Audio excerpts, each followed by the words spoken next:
the National Signing Day continues here on Land of 10 Live. Sam Radin, joined as always by Chris Howard, 1997 national champion and former Michigan Wolverine. We're just over a week away from National Signing Day, so you know we got that covered for you here on Land of 10 Live. How you doing, Chris Howard? As always, I'm good, man. Happy to be here with you, ready to talk some football. You got a big Super Bowl plan going on? Not at all. I'm going to do what old folks do and do nothing and just watch the game on television and cook and eat, and that's it. What are you making? Probably gonna make some gumbo, some jambalaya, maybe some stuff. You know, I'm from the South, so I gotta keep my Creole roots, man. Going to keep it Southern. That's the Cajun, Chris Howard, right there. I don't do any of the cooking, but I'll do plenty of game watching. Here's what we got coming up for those of you watching us here on Land of 10 Live. As always, a few quick hitters to start off the program. Looking forward to get Chris Howard's take, just as I mentioned on our Land of 10 Live Facebook page a second ago, on the Larry Nassar scandal at Michigan State. We'll find out how that impacts potentially both the football and basketball programs. That coming up in just a couple of minutes. Our State of the Program series continues.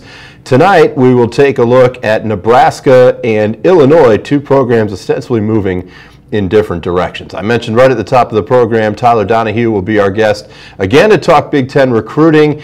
He'll give us his latest recruiting rankings, the impact that some moving and shaking has had on those rankings, and get us ready for next week with National Signing Day. And as always, we look forward to hearing from you guys. I got this big fancy computer right here. I mean, it's not big like it's bulky or anything, but it's big like it's good and it's useful and whatever. And we'll get all your posts to our Land of 10 Live Facebook page. So looking forward to those coming up over the course of the next 30 minutes. All right, let's get started though, Chris. Let's talk about Larry Nassar. Last week we knew what some of the kind of criminal implications were, and obviously there was speculation, and it was more than just speculation. We knew that Michigan State had knowledge of this, and now the fallout has kind of really started in earnest. First question for you about this, though, before we get into that, I want to see the quote about the resignation of the president of Michigan State, which is the first kind of fallout from this, and you can see it right there on your screen. Your take on this development in the story? You know, it's it's really a sad situation because all of this, honestly, Sam, could have been prevented. I mean, there were warning signs, there were red flags, you know, months ago, years ago, that something was happening, even as high as information being shared with Mark Emmert at the NCAA. So a lot of this probably could have been prevented had people been doing their jobs correctly and paying attention to the warning signs. So it's a really sad situation that we see the Michigan State, the overall state of the program, and now everything is bleeding over into football and into the basketball program. So I think there's a lot more investigation that needs to happen before we really draw a conclusion on what deserves or what needs to happen. But it's just, again, I'm a D'Antonio fan, so seeing this kind of information come out, especially in the Outside the Lines program, was really disheartening for me. Well, look, I'm not trying to minimize the effect of this, and I know that's not what we're trying to say here on Land of 10 Live about the lives that are impacted by this, but we do know that an angle, an aspect of this story has to do with the fallout on the athletic department, and that's what we'll cover here. But make no mistake that we're not putting the athletic fate of Michigan State University above the repercussions that happen, but I think your comment is a good place to get started with how those two are intertwined, because it does seem like there was more than ample knowledge that Michigan State and its administration, and even as far as the NCAA, as you mentioned, were aware of this situation as it was going on. And the obvious comparison is to Penn State, where people could have been protected and lives were impacted that probably should not have been. Yeah, absolutely. And again, this is one of those situations where, you know, the powers that be, the people that are in control, the people that are responsible for the safety of every student athlete or every student, and really it's a really systemic failure of the system that you allow this to go on for so long. I mean, there's so much more information that's coming out that when you see it, you're like, okay, how did this even happen? How did we not know about it? How didn't the right the right people didn't know about it? Why weren't procedures followed correctly? And trust me, an investigation is going to happen, and those answers are going to come out, and someone is going to be held accountable. I don't know who, but someone's going to be held accountable for everything that's happening. Well, it doesn't get much higher than the president of the university, although a member of the board of trustees, I believe, has already been part of this fallout. But if the president of the university is not immune from it, believe me that, as you're saying, the fallout is certainly going to be high-reaching. Let's spin it to the most high profile of the athletic programs.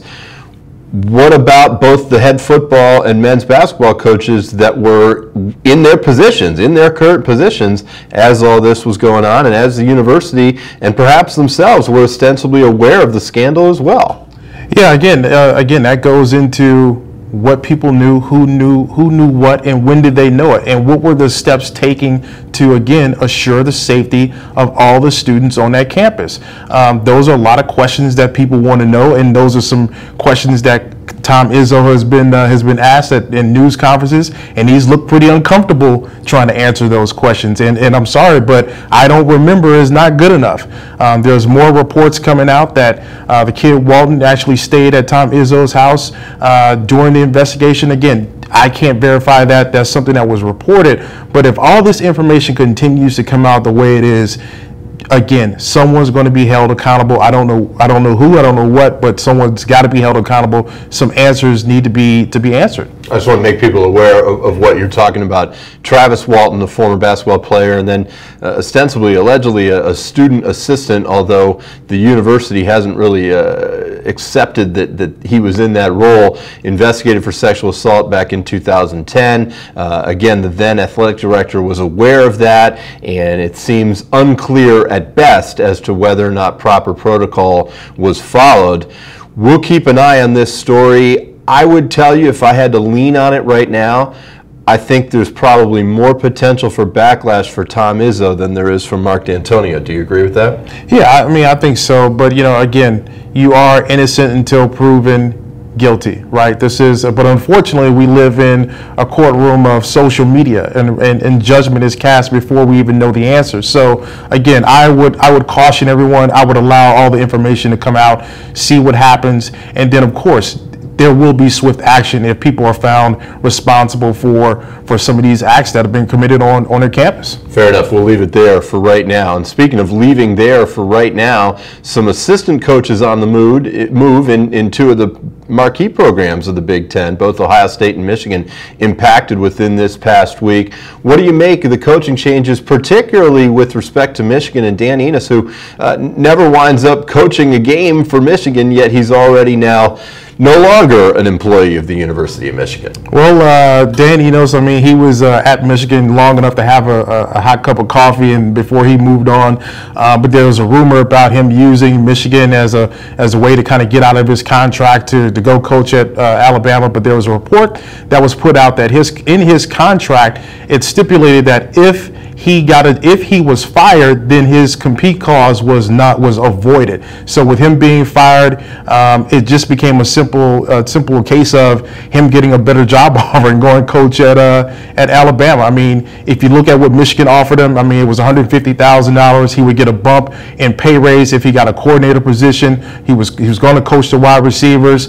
But again, Alabama came to the table with more money and with the assistant head coaching position and coaching quarterback. So how can you fault a guy for taking that kind of position? Well, we thought that the shakeup at Ohio State, at least during the early part of the recruiting period, was going to be with respect to Larry Johnson Sr., that he might have been retiring, but it turns out he wasn't the Ohio State assistant coach that wound up being on the move. Yeah, well, I mean, again, I remember going back to Mike Weber's recruitment, and Combs was one of the guys who really got behind Mike Weber, really pushed Mike Weber for that commitment. And once Mike committed, I think within a week, I think his, I want to say his position coach, I'm not sure, someone was getting ready to head out the door for the NFL. So I think you find yourself in the same situation where Combs is now leaving. And let's not forget, these coaches have aspirations. And if you have to commit to a program, not a coach, because you have to understand again, these coaches have aspirations. Everyone wants to move up. Everyone wants to try to make it to the next level. And this is just another situation where we find another coach moving on to a better situation. If you thought the coaching carousel was difficult to keep up with, what about the player carousel, or particularly at the quarterback spot at the University of Michigan? We knew there were some questions as to Shea Patterson, whether or not he would be eligible to play right away for Michigan. And now the news that Wilton Speight might be coming back to Michigan. I need a scorecard for this stuff.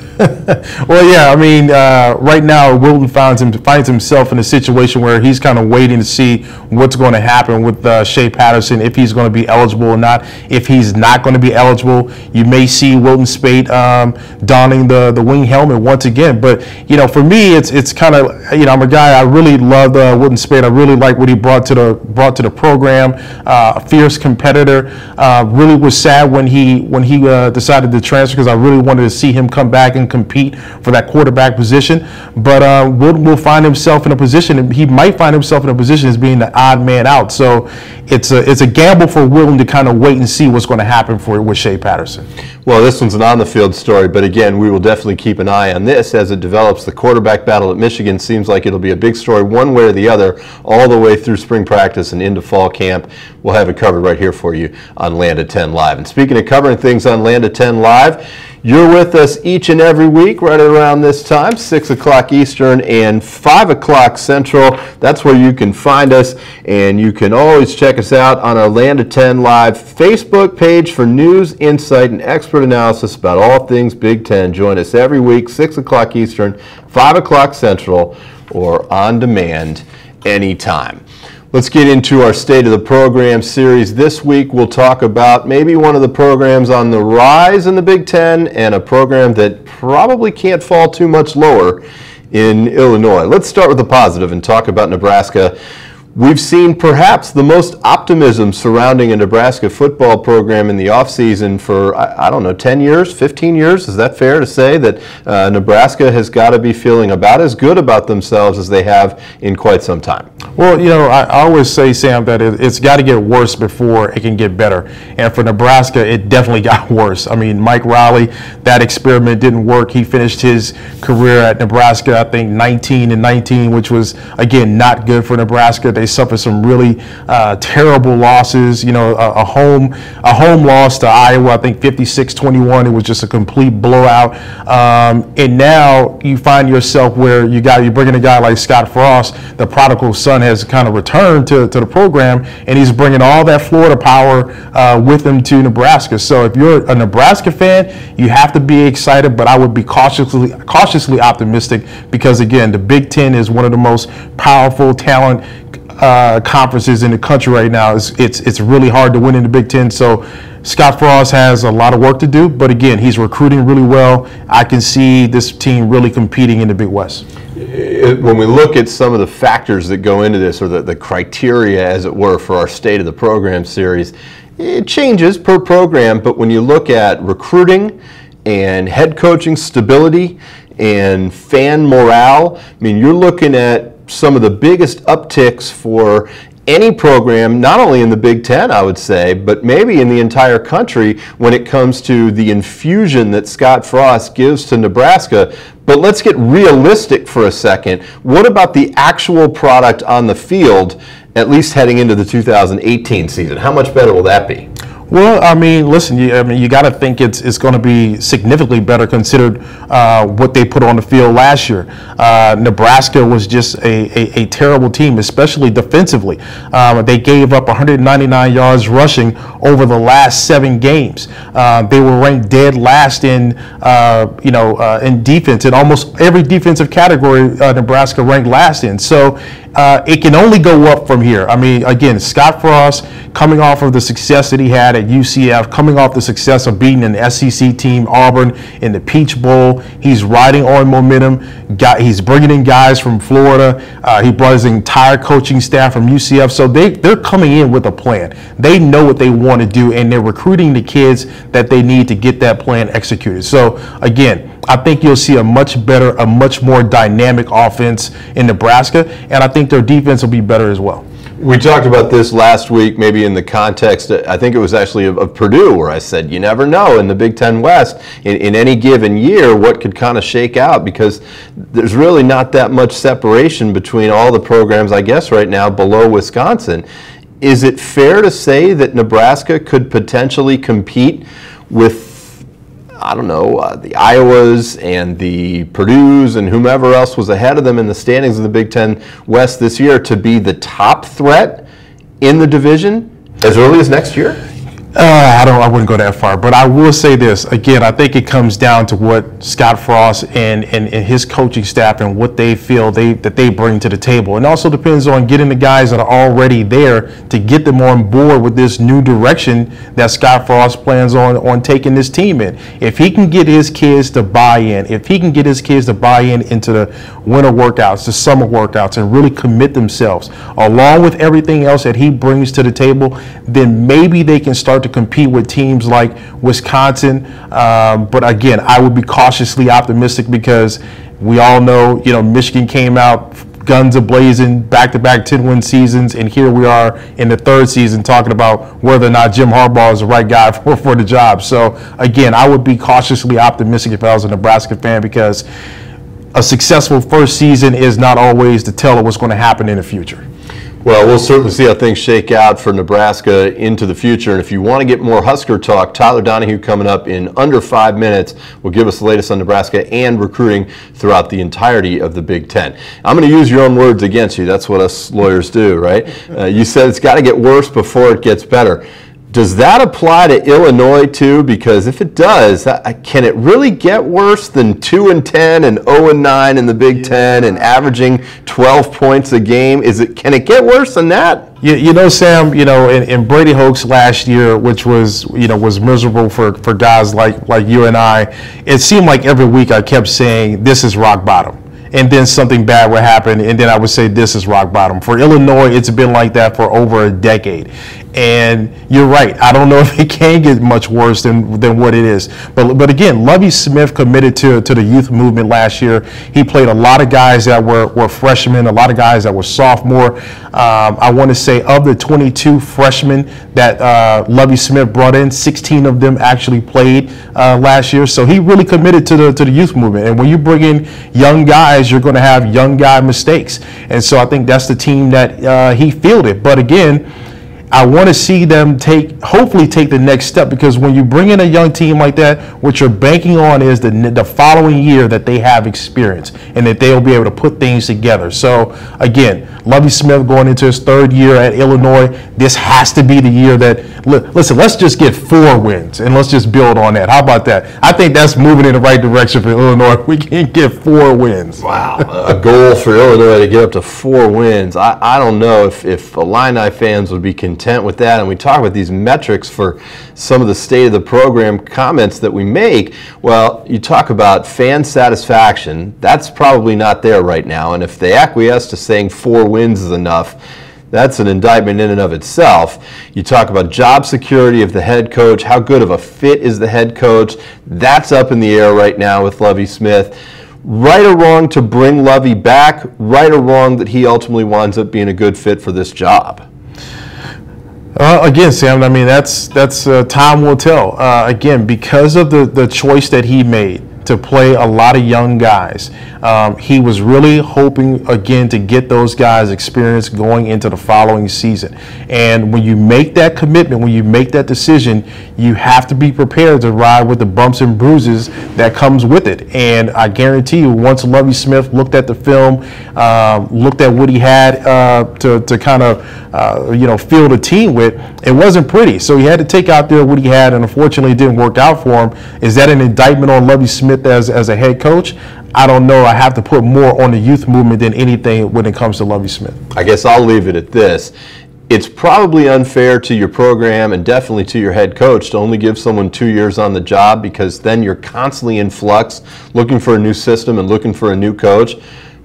But I don't know if there's too many signs that things are going to get a lot better in year 3 for Lovie Smith. Tyler Donahue coming up in just 30 seconds, but we want to remind you that each and every week you can check out Land of 10 Live right here at 6 o'clock Eastern, 5 o'clock Central Time, and you can check us out on our Land of 10 Facebook page for news, insight, and expert analysis about all things Big Ten. Each week, 6 o'clock Eastern, 5 o'clock Central, and on demand anytime. Here's Tyler Donahue. He's become a staple of the program as we get closer and closer to National Signing Day. Tyler, welcome in. Let's get a quick thought on the Illini's recruiting class under Lovie Smith. Obviously, the expectation was that Illinois could get some traction in the metro Chicago area. Illinois' recruiting class is not terrible. Is it working out maybe the way that the administration in Illinois thought would be it headed, or are there still some warning signs here?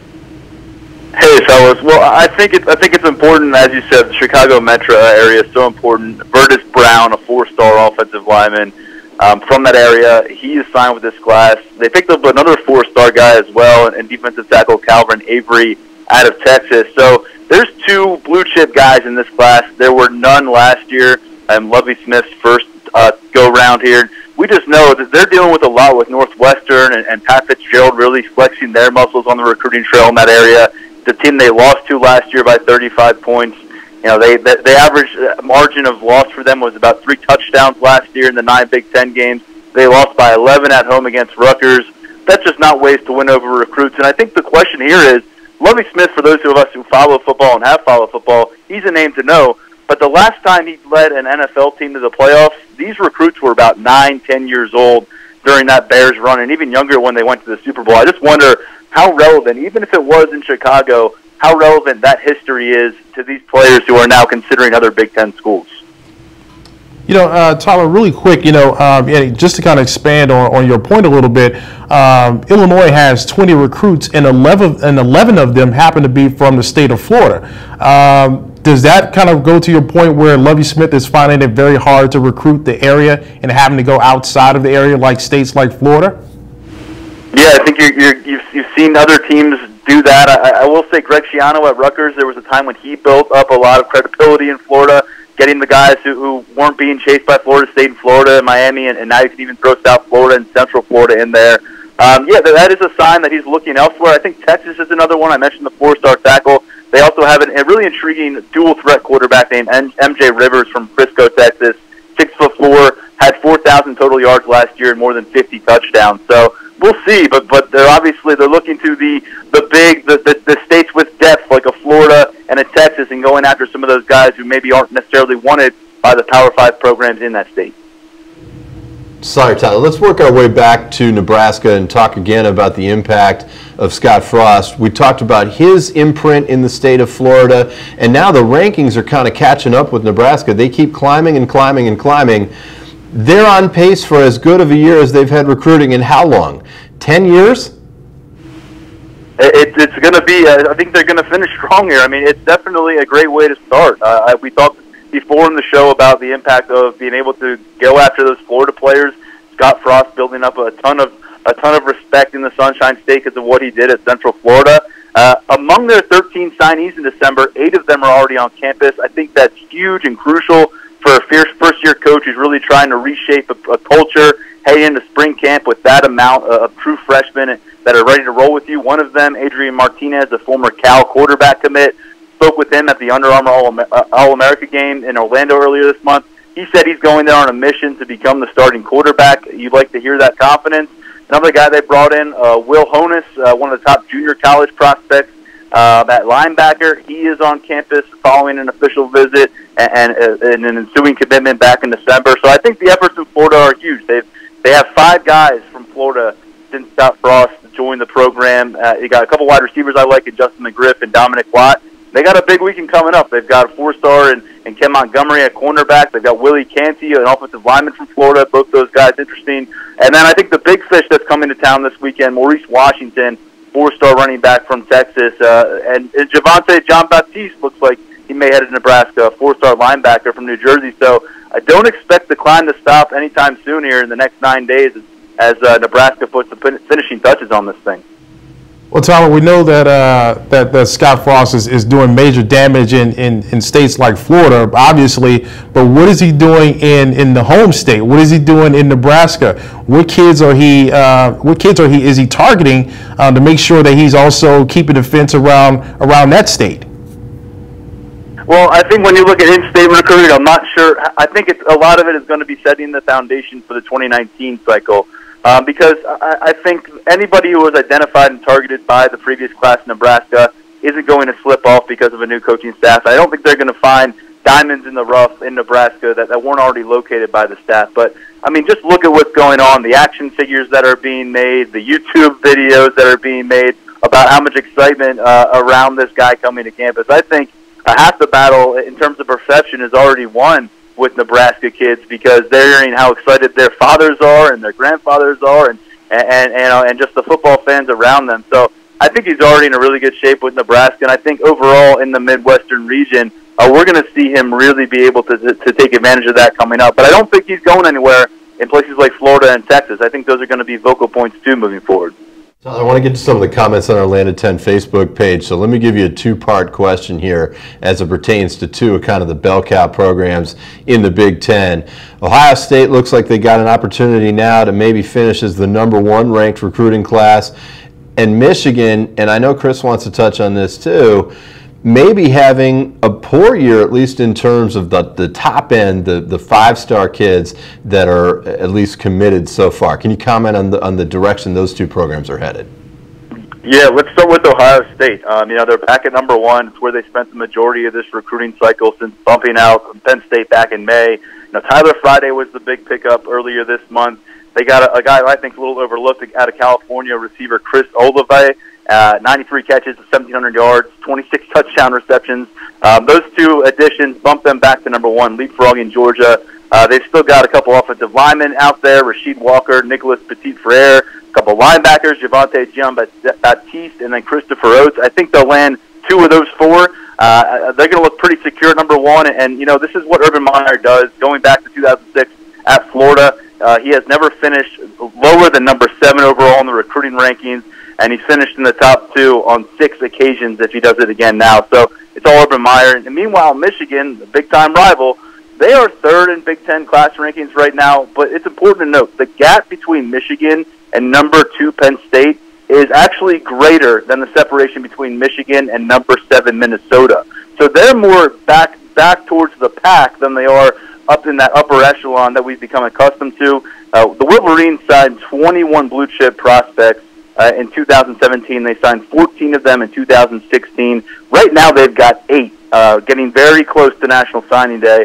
And they've got one guy in the top 100 right now, in Otis Reese, a linebacker.